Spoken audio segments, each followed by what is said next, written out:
So right now, we're ready to introduce you, bring on our guest, the owner of RevPro. They have a 2-night, 13-year anniversary event coming in London. It's going to be Friday the 22nd and Saturday the 23rd of August. We welcome now, like once again, the owner of RevPro, Andy Quildan. Good morning. I guess it's afternoon for you. Yeah, it is after. It's nearly home time. So, I'm excited about going home.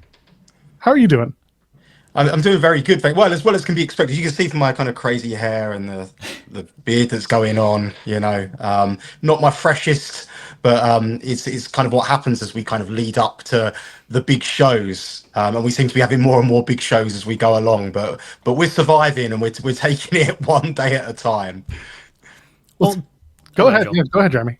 Oh, talk to us about the decision to do a 2-night anniversary event this year compared to the typical one night. So this year basically we made life a little bit hard for ourselves by being a little bit too good, really. The last couple of years we've run the Copper Box Arena, and we've put on these huge shows.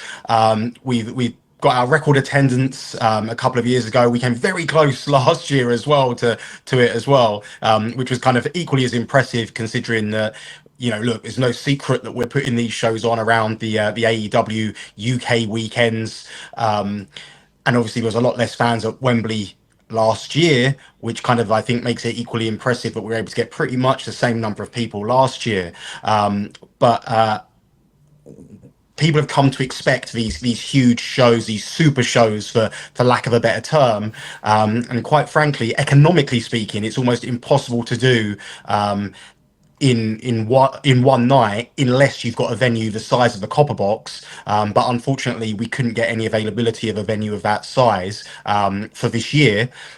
So the decision was made to essentially go big or go home, and to kind of run 2 nights at Crystal Palace National Sports Centre, which has got a 2,500 seat capacity, and essentially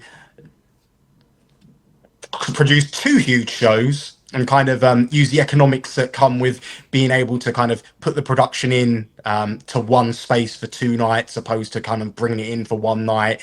So it was a bit of a wrestling business decision more than anything. But what it also does is it enables us time to highlight everyone on our roster, make sure that everyone's got time to shine, and it's enabled us to focus on our key stories going into it in greater depth, and as well we've added a little bit of spark. We've mixed it up a little bit by making the first night a Global Wars UK show, which will be a collaboration between CMLL, New Japan Pro Wrestling, Ring of Honor, and of course ourselves at Revolution Pro Wrestling, which is like essentially a nod to the history of RevPro and the fact that we're synonymous with all these dream matches over the years. So we're going to have a night of dream matches to kickstart our birthday celebrations. So when you're putting together a show like Global Wars, working with a bunch of partners that you've been talking about, what's the experience like? And was there any match that you really wanted to put together for the show that maybe couldn't have been done, or that you want to do maybe next time? Is chaos. It's always chaos. The key match I wanted to put together was Jay Joshua versus Tomohiro Ishii. I felt that was, for me, something that I really wanted to do. Jay Joshua felt very strongly about wanting that match, and I feel like as a part of the next part of Jay Joshua's development as a professional wrestler, to be able to be showcased in a match like that will help him announce his arrival to the wrestling world, but it also will give him so many valuable lessons that you can only really get from experience. And this is going to be a huge night for him. So to me, that was a key one that I kind of wanted to make sure we got over the line. But as far as everything else, look, I feel like we're spoilt for choice, and I feel like over the years, if you look at the Global Wars UK cards over the years, we're spoilt for choice. We look at the very first Global Wars UK show, and we had Jushin Thunder Liger versus AJ Styles in the only ever meeting between the pair. Of course, that was also where Will Ospreay met Kazuchika Okada for the first time, and essentially booked his plane ticket to New Japan Pro Wrestling. So it's all about creating unique first time matchups, and whetting the fans' appetite, introducing them, the worldwide fan base to some new wrestlers. And like I say, it really is a collaboration. It's obviously always chaos, because, I feel very fortunate. Because when you look at it in the grand scheme of things, you look at Revolution Pro Wrestling, we are an independent wrestling promotion. We're a small, independent wrestling promotion, very much DIY pro wrestling. But we have the respect of these global wrestling organizations, which are quite frankly huge in comparison to us.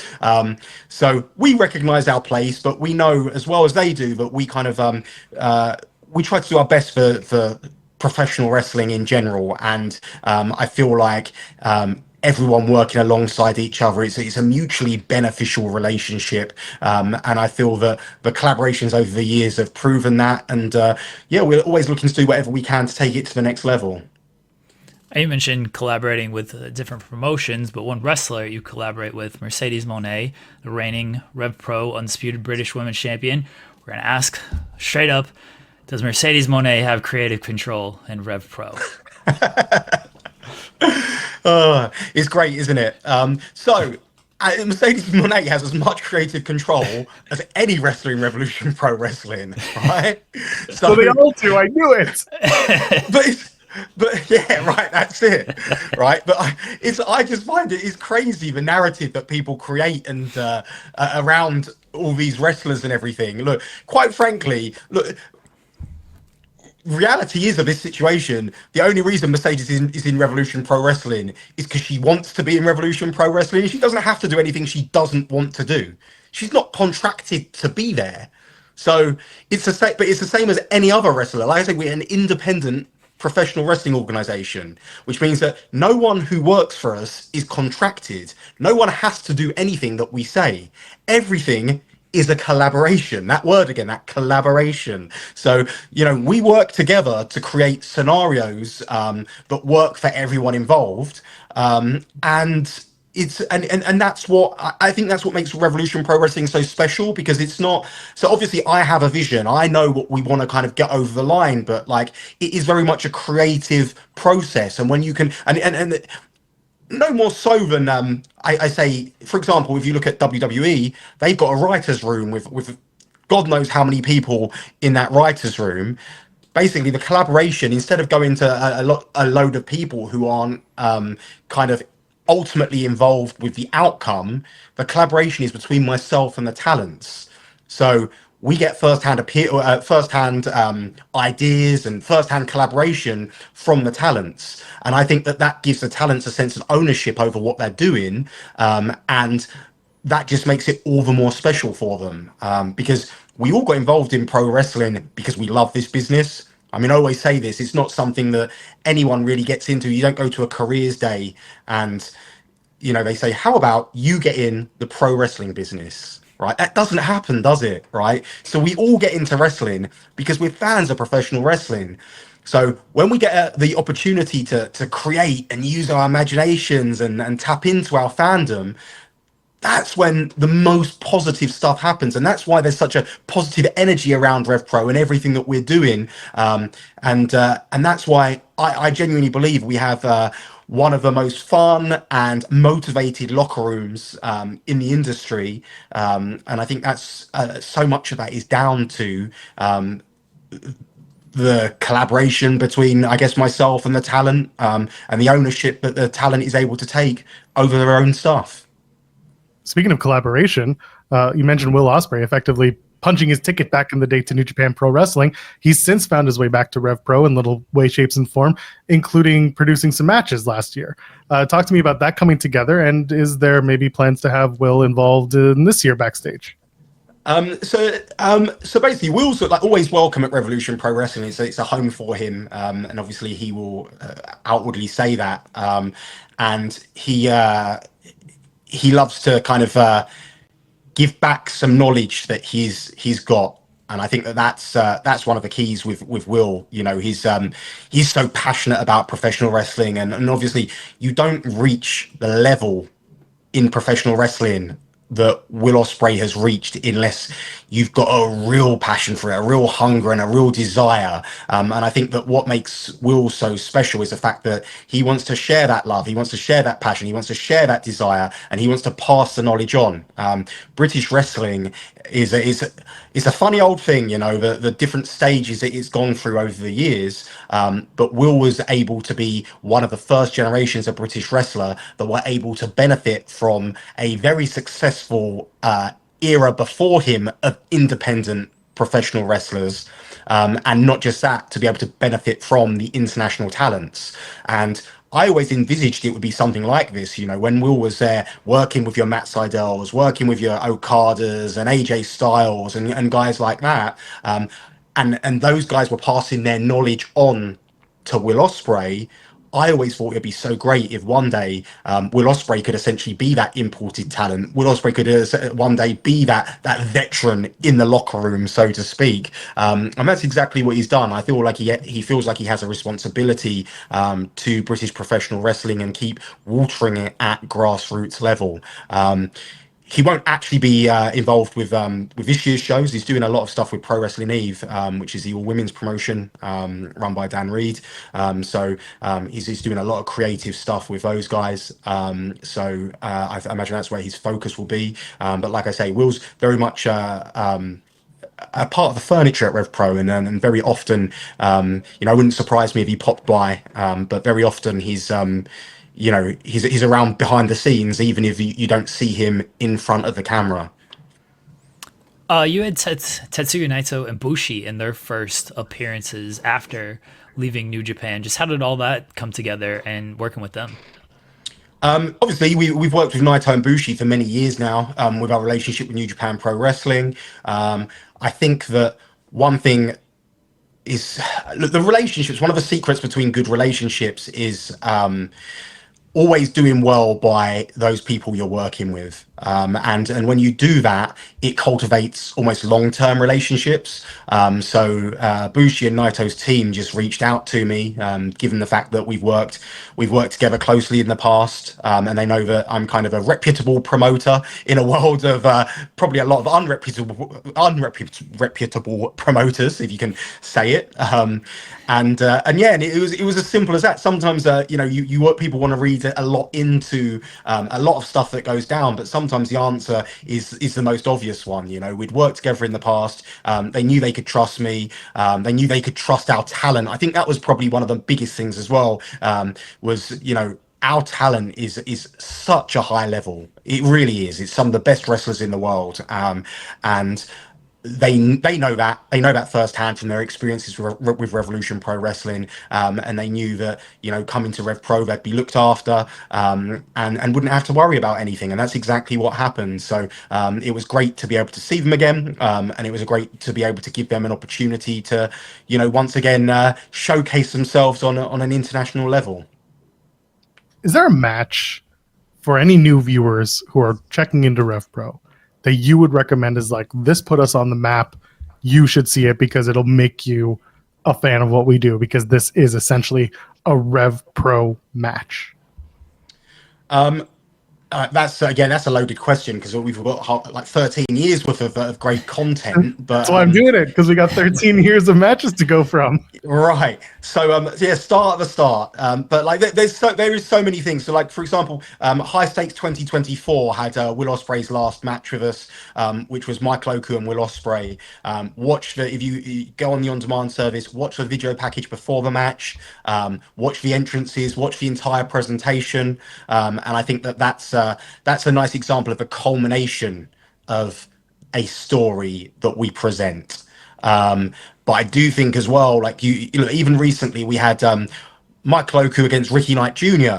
That was a fantastic story-driven match, which happened at our Summer Sizzler show recently. Mike Loku and Leon Slater, which we're seeing the next chapter in that story happening this Saturday at the Crystal Palace National Sports Centre. So, you know, and I've named a lot of Mike Loku matches there. He's kind of, I guess, one of the faces of the brand that is Revolution Pro Wrestling. But look, one match as well, another one which I'd definitely say go out your way to watch, is Zosiah versus Leon Slater in a 1 hour Ironman match, which happened at Uprising 2024 in December of last year.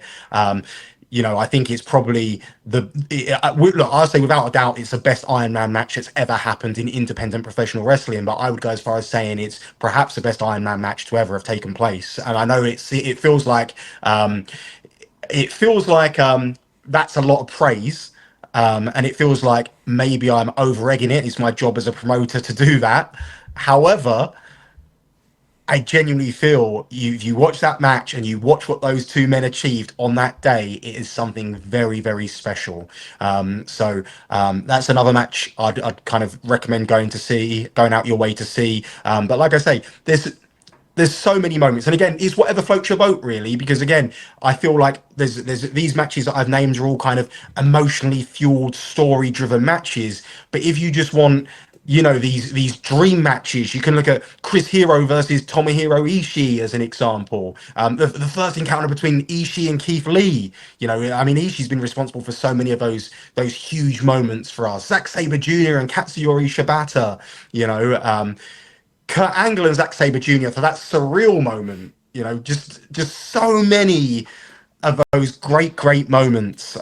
So yeah, I guess like I could just provide a laundry list, but it depends what you're looking for in your pro wrestling really. But that's one of the beauties of RevPro, is we try to cater for, it doesn't matter what type of wrestling you're a fan of, we try to cater for every single type of wrestling. So you know, whatever you're into, if you like your technical wrestling, you got your Zack Sabre Jr. classics. You know, you got stuff from wrestlers like Jordan Breaks and Zosiah, who are just great technicians. Connor Mills, you know, guys like that. You got your hard hitting wrestling, just high flying wrestling, spectacular wrestling from the likes of CPF. There's so much. There's so much for every single style that all I can recommend is coming to a show, checking us out on demand.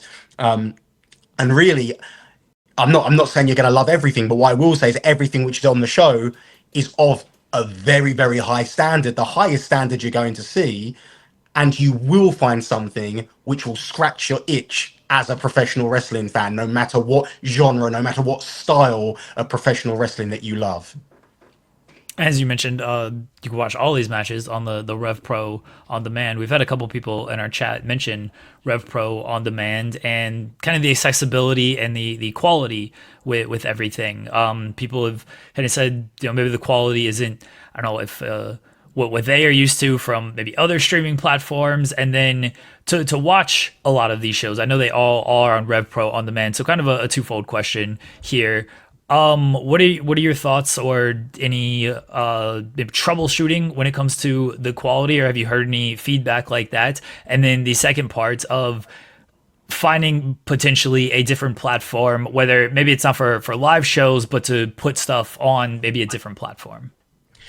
So basically, I feel like the production question is such a loaded question, because it's something which is levied at us all the time, and I genuinely feel that so first of all, look, to preface this, we're an independent professional wrestling promotion, and I feel due to the level of style we attract and due to the level of attention we get to our professional wrestling shows, we do get kind of put on a level with promotions which have got huge budgets, right? And ultimately, we do everything in a sustainable way. And sustainability, when you talk about RevPro, means we have to own our own equipment.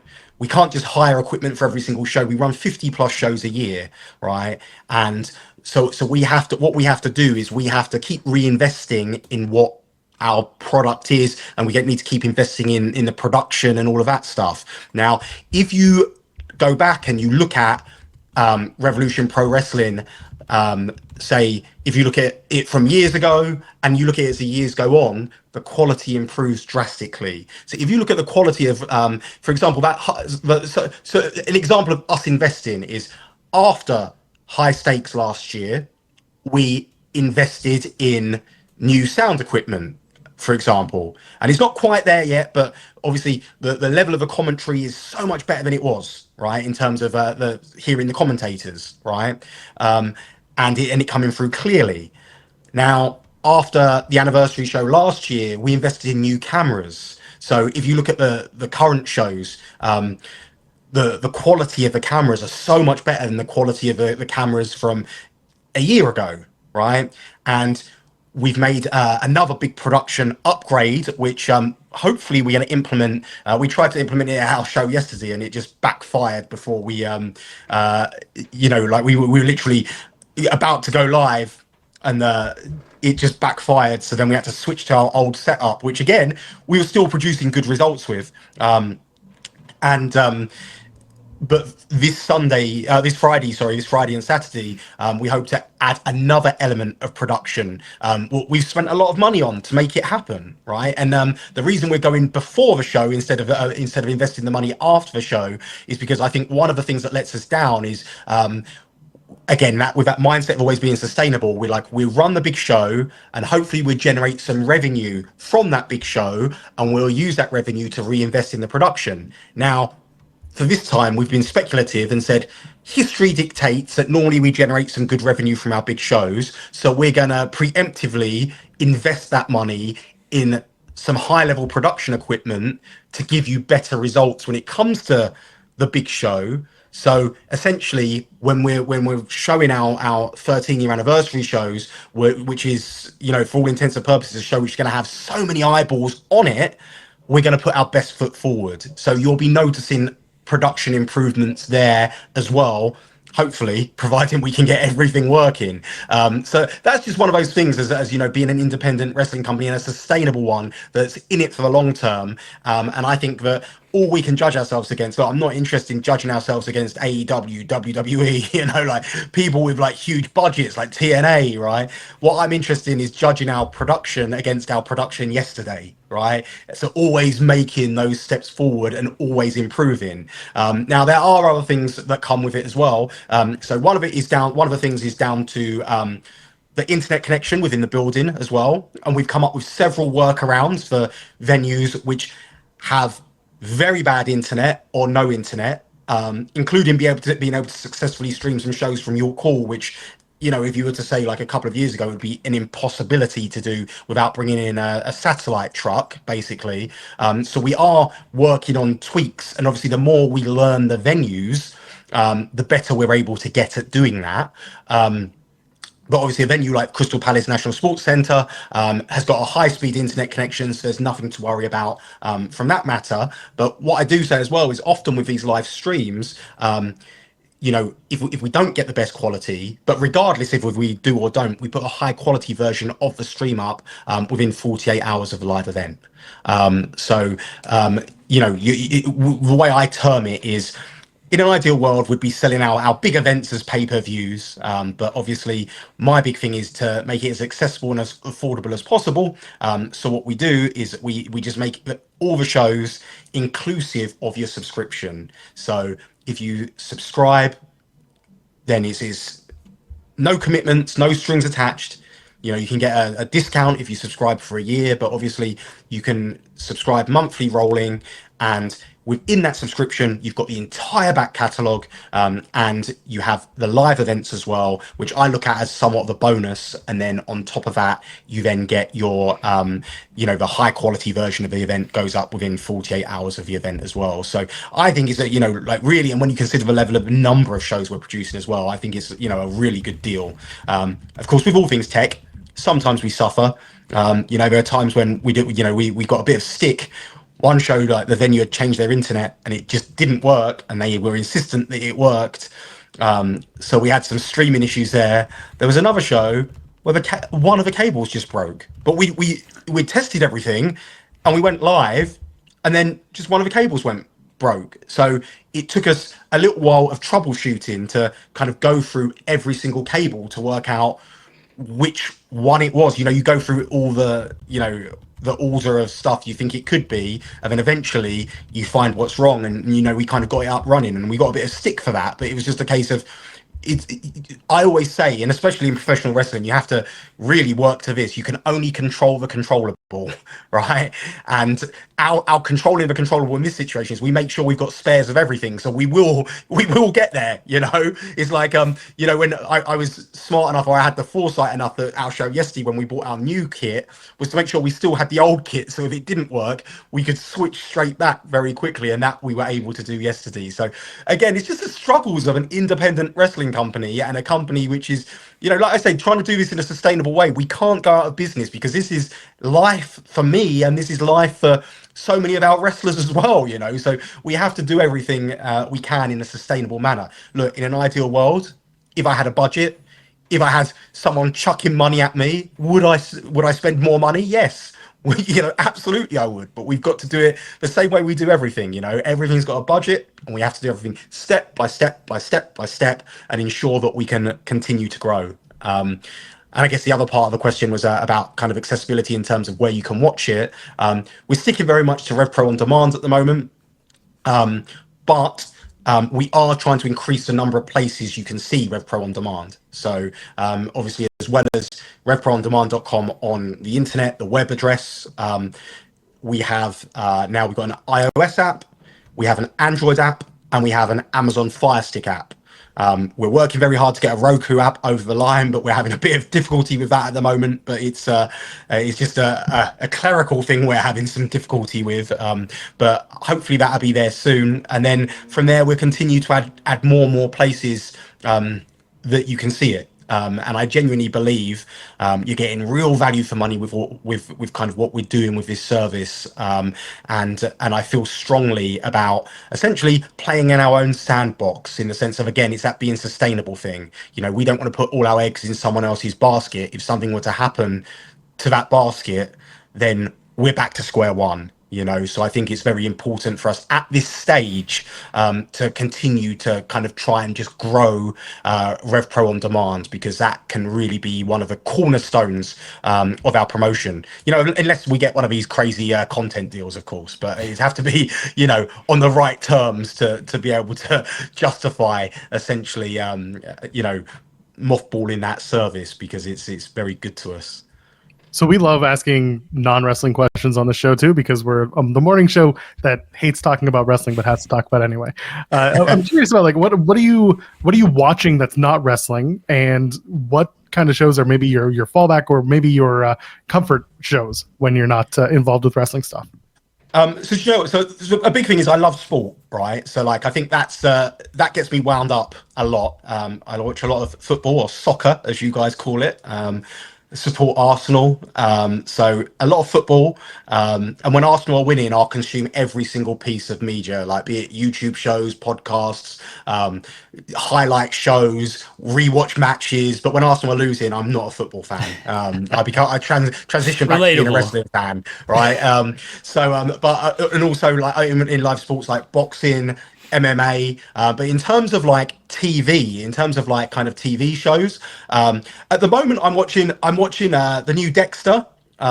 Quite like that. I think that's quite clever, the way they keep being able to reimagine this same show over and over again, but do it in a way which is kind of close enough to the original, and keeps all the charm of the original. I think that's kind of nice, and the way they call back old characters and stuff like that. So that's a big one for me at the moment, which I'm kind of watching on that weekly basis. I love a binge watch of TV shows, but currently, I guess, soap operas. I don't know if do you guys get soap operas in the States? Of course we do. Okay, so I love EastEnders, which is classic, a classic British soap opera.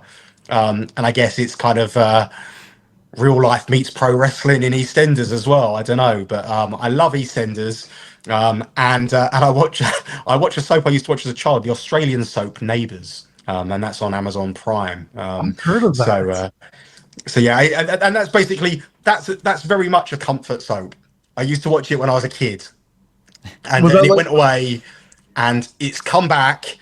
And now it's going away again at the end of the year, so I'm trying to enjoy it while I've still got it. Was that someone in the family was watching it, so you picked it up too?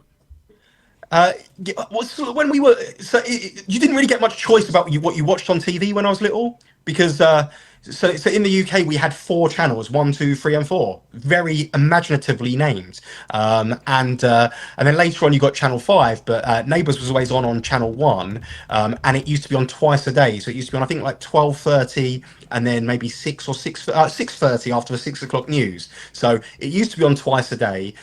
So before you went to school or on sick days, you'd watch it at lunchtime, and then when when you were at school, you'd watch it in the evening. So it really is it was a central part of my childhood. And like I say, like, you didn't get much choice in what you watched on TV. So yeah, it was like other people would watch it in my household, and as a result, you would watch it as well, and you would become hooked, because that's what these soap operas are designed to do, aren't they? They're designed to hook you, and that's what happens to me, and that's, I guess, why I'm so attracted to pro wrestling, is because I'm a sucker for a good story. So that's what's happened. But like I say, like, that's the main ones I'm watching right now. I think I'm actually struggling to find some good episodic shows. So if there's any suggestions, I'll be more than happy to take them. I'm rewatching Breaking Bad right Oh, now. So classic. I mean, yeah, that's not an out of the box suggestion or anything, but it's a rewatch for me. So question: have you watched Better Call Saul?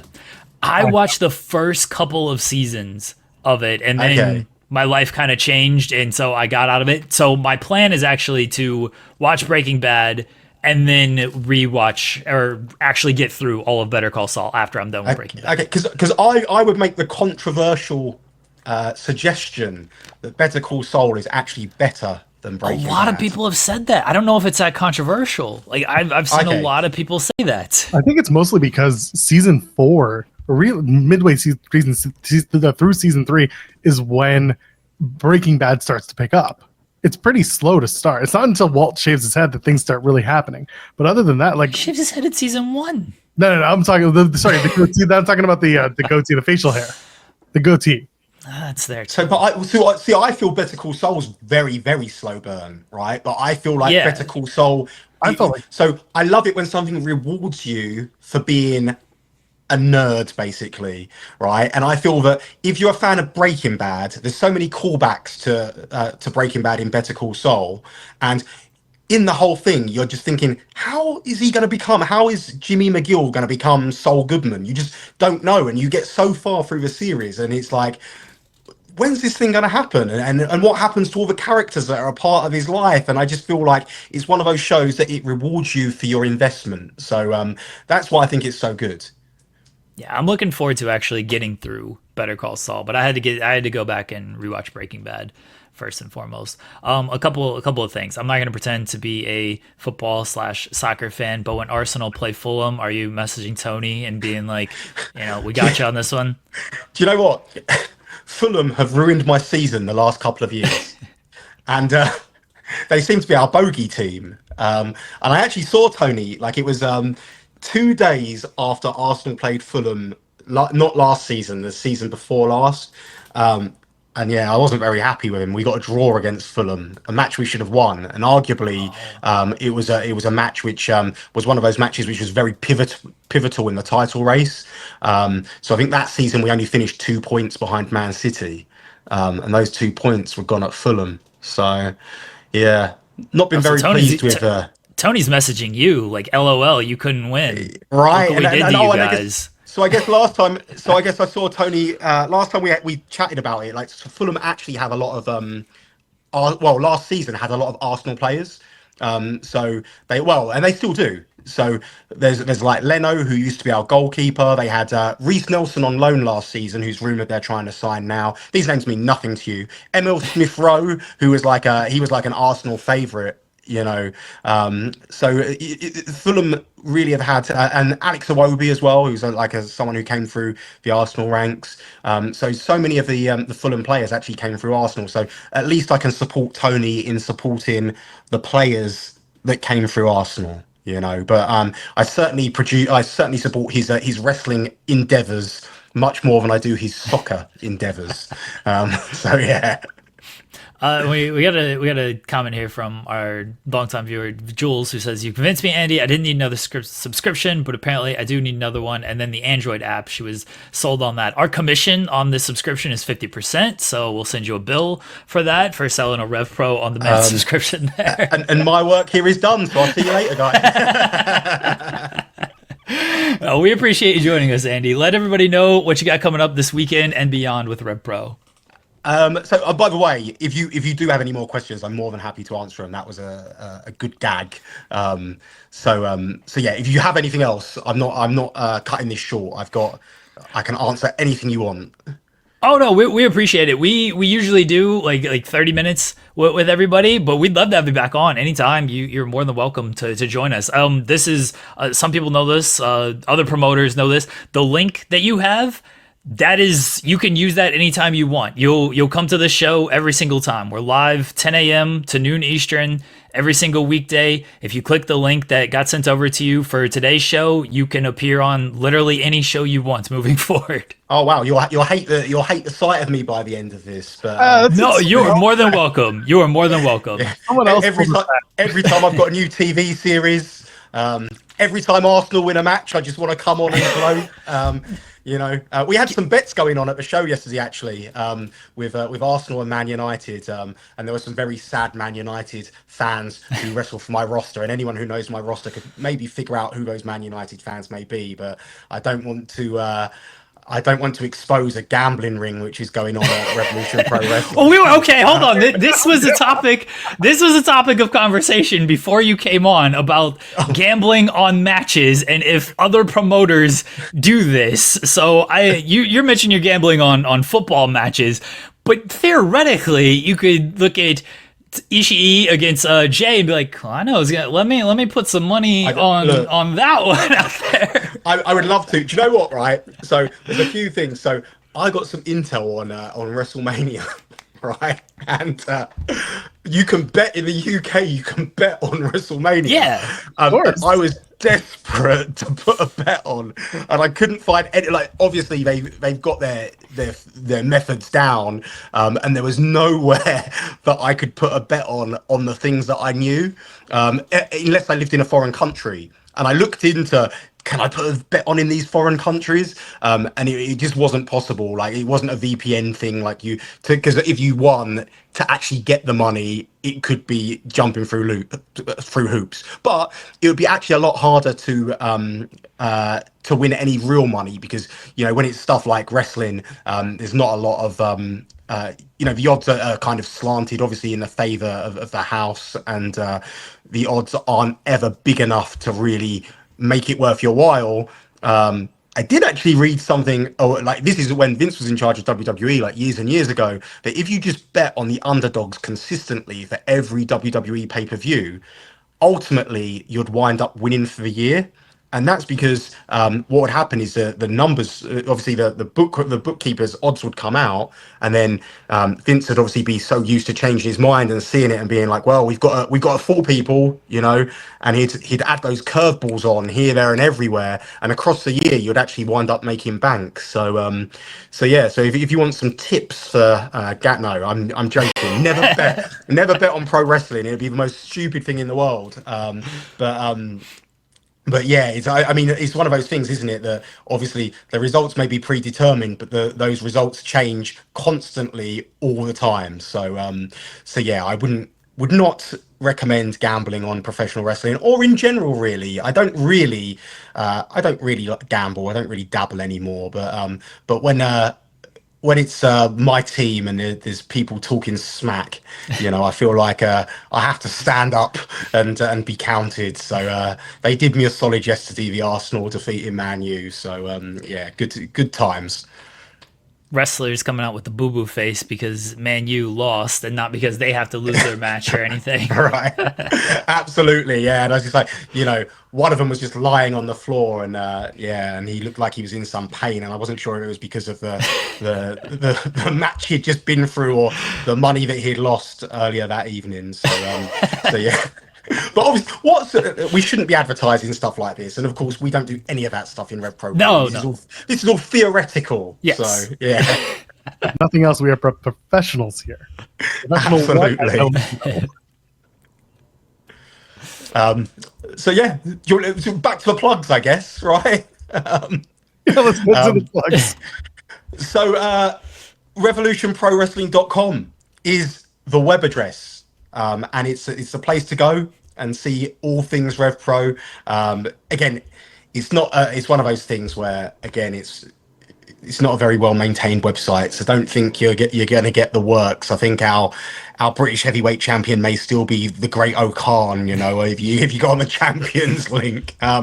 But what it does have is it has an up-to-date events list, and so you can just click on any of the events and it takes you straight to the ticket pages where you can buy all your tickets. It's got links to all our social media, and it's like at RevPro UK on most things. Facebook is just Revolution Pro Wrestling. And of course, RevProOnDemand.com is a place where if you can't be at the shows live, it's a place to watch it on demand. And what I'll say as well is, look, we are what upsets me the most, and this kind of goes back to the production question. What often we've had in the past is people who pirate our streams. And they pirate the live version of our streams, like a low quality version of a live version of our streams. They'll screen record it, so you're losing more quality there. Then they'll put that version online free of charge for people to kind of look at and critique and say, well, this is not good quality at all. And that doesn't represent the actual quality of our live stream or the final version of our stream. So that's frustrating when you've got people who aren't even paying for the product who slag it off. As an independent business and as like a, like I say, like a grassroots professional wrestling promotion, every subscription matters to us. And I always use the terminology when I say one fan at a time. So, I'll come and talk to you guys about, what happened in EastEnders this week. Maybe you can become a British soap specialist podcast. Maybe that can be your niche moving forward. I don't know. But I'll come on and I'll talk about whatever, and I'll answer any questions. I'm an open book, so it doesn't matter how tough the question, I'll always answer. And because I genuinely feel that if you're seeing an authentic version of myself, and you're seeing exactly the passion that is going into Revolution Pro Wrestling, you'll be more inclined to come and support the product, and be that buying a piece of merchandise, be that subscribing to RevPro on demand, or be that coming to a live show, or if you can't afford it, just giving us a follow on social media or telling your friends about us. This is what it is. It's organic growth. And we've been doing this organic growth thing slowly for 13 years, and it's starting to pick up pace. Of course, we've had our ups and our downs. We've had to rebound from all kinds of stuff, including the world shutting down. But, our challenges are no different from anyone else's. And we are determined and stubborn, and we love professional wrestling. So if you can support RevPro in any way, shape or form, then please consider doing so. And look, I'm not naive enough to think that pirate versions of our shows don't get around. But if you watch it illegally and you enjoy it, then please just give us a subscribe. It will support us, and it will enable us to keep doing what we do, and it will enable us to up the quality of what we're doing much quicker. It will enable us to run bigger events, more events, invest more money, because basically everything that comes through the door is reinvested in Revolution Pro Wrestling, the growth of RevPro, and the development of young and exciting talent. And also it offers wrestling fans around the UK and around Europe now, where we've gone out to the likes of Barcelona and Berlin, and we're coming to Lyon, France at the end of this year, or towards the end of this year. And it's enabling all these fans to see this wrestling up close and personal, in an intimate environment, seeing the best wrestlers in the world. And that's my mission statement. That's what I want to do. And I thank you guys for allowing me the opportunity to kind of spread the good word, so to speak, and talk about that awful gambling habit of mine. You're welcome back anytime. We got to get you watching some trash reality television. You watch some like Love Is Blind and everything. I'd love to. Yeah. And I mean, like, so I cut my teeth with, in the UK, we've got a show called The Only Way is Essex. Fantastic reality TV show. It's like, I'm not sure if it holds up now. I stopped watching it a long time ago. I had to grow up at some point, but trash reality TV, it's a bit of me. I used to love Big Brother back in the day. Okay. Used to love that. Well, I used to. So I know you guys have Jersey Shore. We used to have that's- Geordie Shore, which followed people from Newcastle, which is basically where Pac's from. Just lots of muscle-bound teenagers, basically. Just I don't know what they put in the water in Newcastle, but yeah, Geordie Shore and Jersey Shore very similar. But yeah, I trust me, if it's kind of some form of addictive TV, then I'm all about it. And like I say, I'm a sucker for this TV, and it's what made me a sucker for pro wrestling, because it's all those elements, isn't it? The pro wrestling is draw a fan in, and reality TV very much drew from every single aspect of that as well, including the fighting. So yeah, I love it. We appreciate it, Andy. Again, welcome back anytime. You got the link. Pop on, whether Monday through Friday. We are here. And good luck with everything this weekend. Thanks, guys. Much appreciated. And we'll speak to you you. very soon. Cheers, One and guys. only. Andy, thank you so much. Who's going to give her a